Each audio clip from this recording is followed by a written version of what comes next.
Dear viewer, welcome to this in-depth gameplay presentation of Resonance. This card game is for 3 to 6 players in competitive mode and up to 8 in team mode. This new creation by DTDA Games is designed by Sergio Matsumoto and illustrated by Manon Potier. Revenge is a serious matter, resulting from a serious offense. A pact with a demon can offer a delightful retribution. But first, you shall summon one. In Resonance, you embody a witch in her brazen quest for revenge. So join us at Hell's Gate to learn how to play. This game is nothing less than a summoning ritual. To set it up is already starting the ritual. First play the 8 moon cards in a cycle in the middle of the playing area.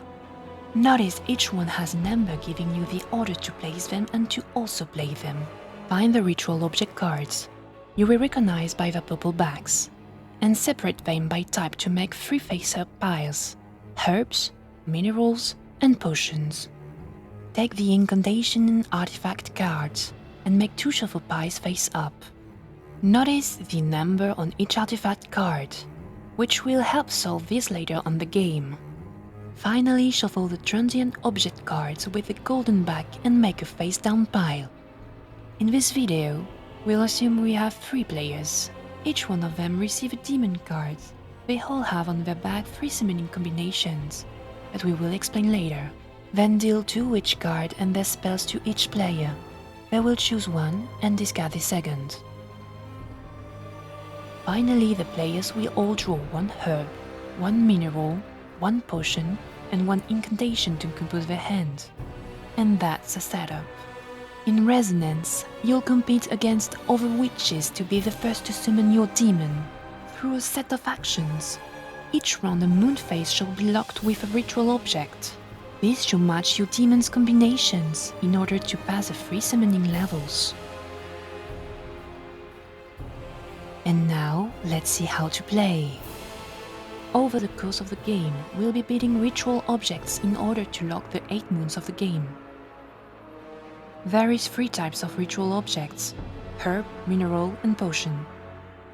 Each player will check if the symbols of the current locked moons match a level of their demon, disregarding the order. You'll win if you validate the 3 levels. The game itself is played over a series of rounds. At the start of each round, a transient object is revealed and placed in the middle of the summoning circle. This card will be either herb, mineral, or potion. It will leave the player's action throughout the round. Players will have to think fast and use tactics. They all have 8 possibilities, but only 1 action per round. The first is to place face down a ritual object from your hand as a secret bit to influence directly the round. In the same fashion, you can place an artifact card. The third action is to draw 2 ritual object cards from the piles to refurbish your hand, or draw 1 artifact card. You can also use one of the spells of your witch by playing the incantation cards needed to cast the spell. Each witch possesses a set of unique spells, bound to curse over's progression or to allow a little push. Use incantation cards to block an opponent's spells.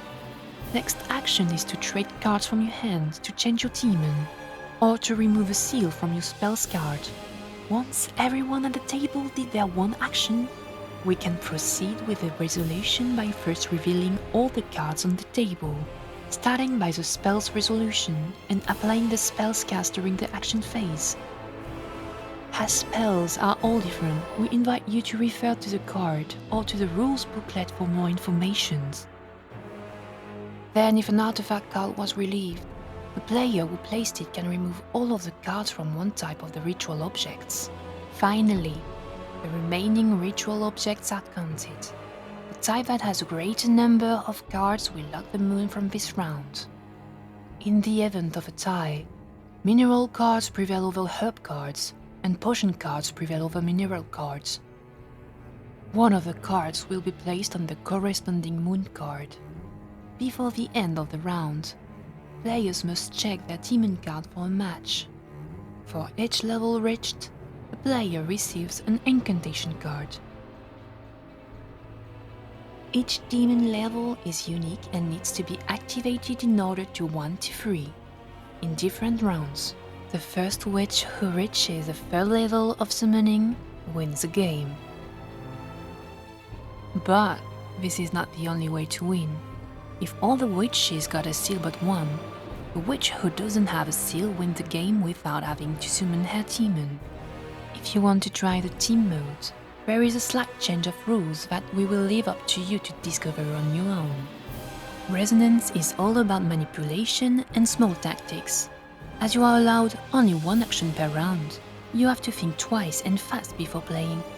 The game requires also a sense of observation as well as bluffing skills. Missing a step may be unforgivable. If you enjoy a nasty low blow and to challenging your luck, sitting in circle among other witches in resonance might be your jam. Now I will leave you with a full playthrough. Turn on the subtitles to read the commented actions. If you have any questions, feel free to drop a comment. Thanks for watching, and see you very soon.